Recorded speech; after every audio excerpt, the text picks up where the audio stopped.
آدي أيانا محوها أن أقول ما هدعلنا يا أنت هذا الشيء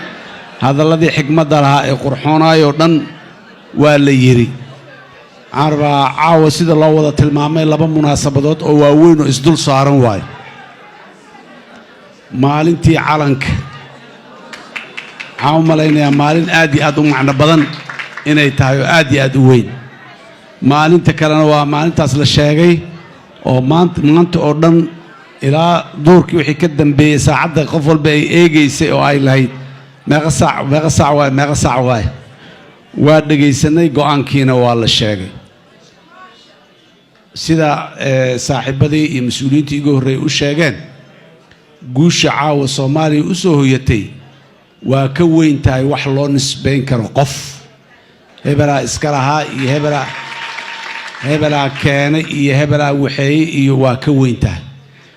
sidoo kale cawada maxkamadda horteeda go'aankii maxkamaddana waa lagu cadeeyay Soomaaliya mar ay dhulkaasi raali ka baddaasi raali ka ahayd inay baxdo inaanay jirin waqti kasta iyo zaman kasta duruufihiisa uu lahaa yani qawaacidiisa uu lahaa xeerarkiisa uu lahaa adduunyadu waa isii rogrogaysa waa isii badbadalaysay mas'uuliyiintii dalka ay joogto maalin walba intii ninkii markaa joogay meeshii uga haboonayd ayuga waa jirtaa in macluumaadku ay nagu koobnaayeen waa jirtaa in fahamka iyo ogaalka aqoonteena ku saabsan arimaha badda inay yarayd waxa soo dhan waxay keenayeen in la istuhumo iyo in la isriixriixa iyo way keenayeen laakiin caawa maxkamadda go'aankeedii markii lagu dhawaaqayay iyo madaxdii mas'uuliyiinta halkan ka hadasho dhan waxay cadeeyeen go'aanka maxkamaddan lagu cadeeyay mar ay Soomaaliya raali ka ahayd ama ay qayb ka ahayd ama wixii maxaan ku raadaay ee dawladda dariska saaxiibkeena ay sheeganaysay aan kula jirnay oo aan la aqbalsanayn inaanay jirin go'aankii maxkamadda ee caawa la aqriyay ay kamid ahayd intii kale oo muxuu ahaay saaxiibadeen ay caawa halkan ka hadashay taariikhdeedii waa la wada sheegay waxa wax ugu muhiimsan waxay ahayd dadka Soomaaliyeed in maxaan ku raadaay mar walba xaaladdu meesha ay marayso lala socodsiyo oo loo sheego oo la yiraahdo xaalku waa saas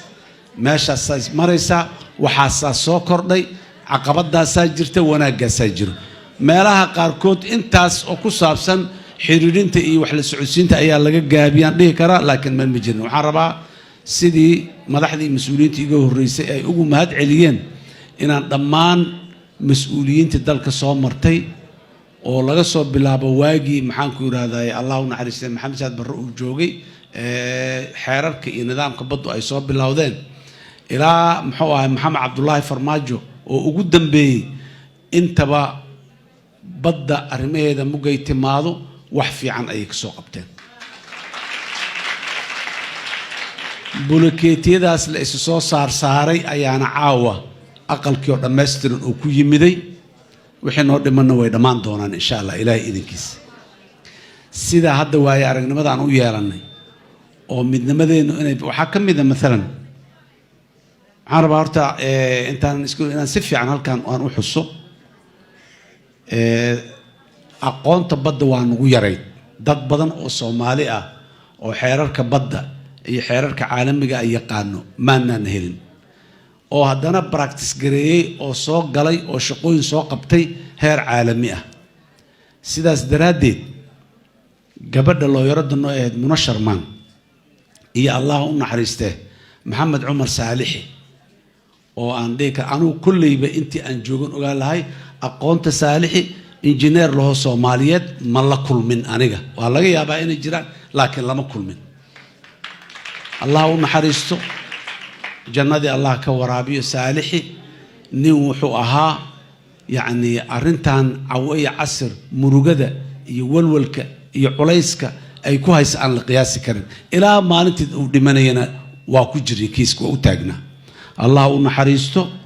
جنادي فردوس الله كوريا من لنا جبدين منشرمان دكتورس منشرمان أيضا يونايتد نيشن كوشقيسو ومقالة نيويورك جوكتا oo maxaan ku raad mishaar aan caadi ahayn qaadata oo New York ku nool oo degan oo ku dhaqan ayaan dhahnay waxaan inay guuleystaan ma rabtaa mashruucan Soomaali dhulka heshaa lagama xiga adiga niyo ka soo tagtay xamaray timiday waxay bilowday inay horta nafahamsiiso waxaan waxa ay yihiin gudoomiye Jawaari iyo guddiga joogtada hadda ka hadlayay intay hor tagtay ay waxaan ay waxay ka sameysay presentation baarlamaanka biriga joogay sidoo kale u sameysay bulshada rayidka ahayd ee magaalada joogtay inta la soo keenay yaa sidoo kale ay haddana u sharaxday annaga marka waxaan nasiib ku lahayn oo madaxdii naga horeysay anuga nasiib badnayn fahamkii iyo wacigii dadka ee ku saabsan arintaas ayaa kor loo soo qaaday marka dadku waa arkeen waa ku baraarugeen in aanan wada khalada wixii aan lagu wadin marka culeysyo badan oo aad u badan naga ma qabsan laakiin haddana saas ay tahay waad ogtihiin dacwadda mugaan geynay in la yiri dacwaddan waxa loo geeyay Kenya dhulka in loo xalaaleeyo oo la yiraahdo maxkamada u xukuntay ma ogiye muxuu ahay waa nalaga xukumaya waaba ognahayba waaba ka dhacnayba marka waxa soo dhan ayaga ay jiraan haddaan leen lahayn baarlamaan iyo xukuumad iyo maxaan ku raad dhammaan looma kala harin waa la isgarab istaagay waa wadnay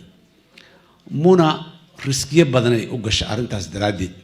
safar ay gashay meel ay tageysay aad iyo aad ay khatar ugu bareertay ma aha kayska Soomaaliya iyo Kenya bas ma gelin kayska Soomaaliya iyo Yemen ay gashay muna wafdi ay kamid ahayd oo wasiirkeena arrimaha dibadda biriga joogay wasiirka maaliyadda maanta jooga Beyl hogaaminay ayaa tageen Sanca oo dawladda la soo fariisteen nasiib darro muddo ka bacdi ayadoo shir labaad shir saddexaad Yemenna loo balansan yahay Yemena muxuu ahay dhibaato ka dhacday ma ayan sii socon muxuu ahay wixii anaga Kenya waa sida caawa loo aqrinayay intaasoo shira laga galay waa laga soo gudbay waxaan rabaa dadka Soomaaliyeed magacooda iyo sharaftooda iyo karaamadooda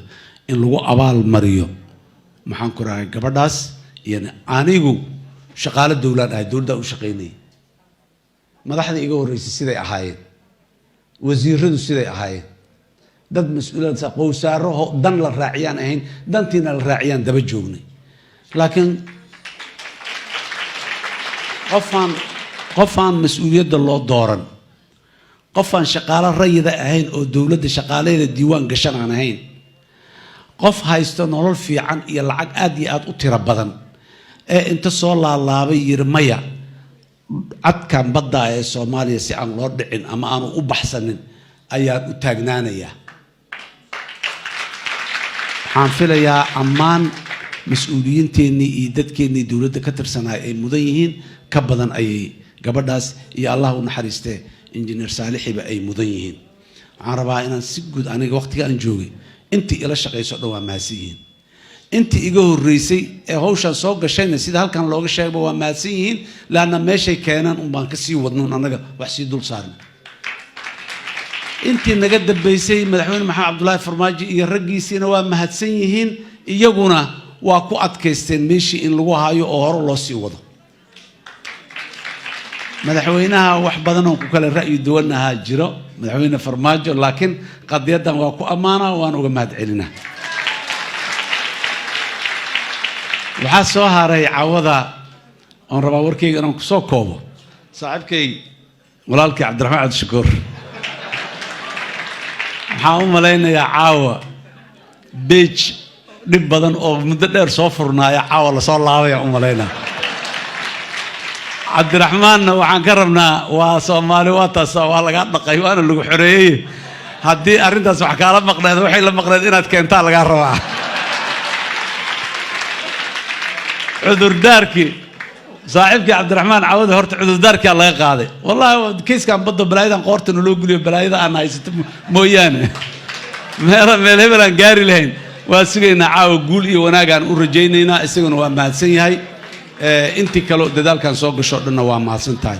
Soomaaliya caawa guusheeda wax qof leeyahay iyo wax koox leedahay iyo wax shakhsi uu maxaan ku raa sheegto waa ka weyn tahay qof waa dhihi karaa aniga intaasaan aan meeshaasaan ka qayb qaatay maalintaasaan waxaas ka qayb qaatay sidaasaan sameeyey qof waa dhihi karaa laakiin guushaan weyn oo timiday qof ma sheegan karo waxaan u malaynayaa waa la sheeganaya haddii la yidhaha qof iiga habboonoo sheega lahay ma jirto anigana inaan sheegto oo aan dhaho anaa iskale ma rabo waa iga weyn tahay waa iga culus tahay waa iga miisaan weyn tahay Soomaali oo dhan fiiri ma aha Soomaalida Jamhuuriyadda Federaalka ku nool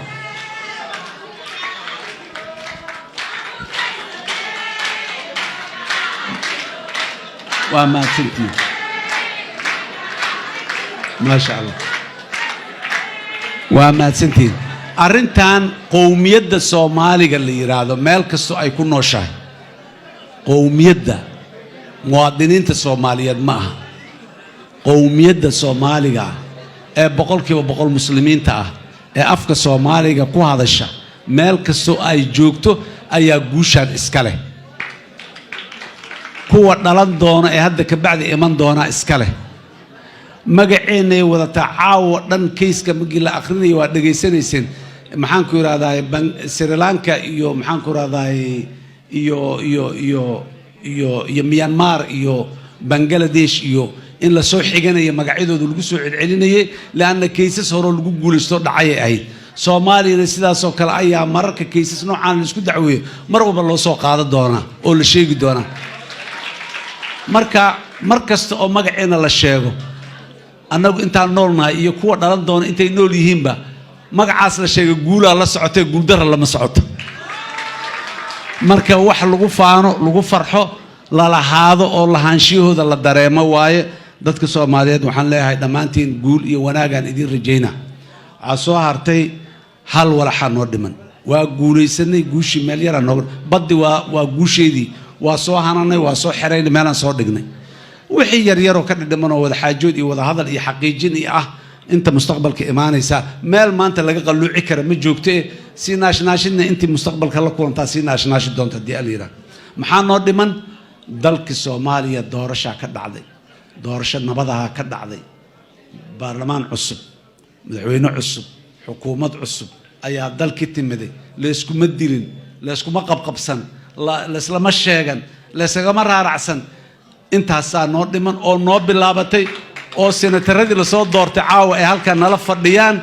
inta dhiman iyo xildhibaanada mustaqbalka soo socdana qaar badan oo kamid ah muuqdaba halkan iga muuqdo marka madaxweynayaashii soo socdana sidoo kale meeshaan ay fadhiyaan caawa ayagana dadkaan ay dhex fadhiyaan marka guusha inaan intaas xaqiijino ayaan sugaynaa inta kale oo dhan waa fiicanahay dhammaan Soomaaliya waxaan leeyahay midowdo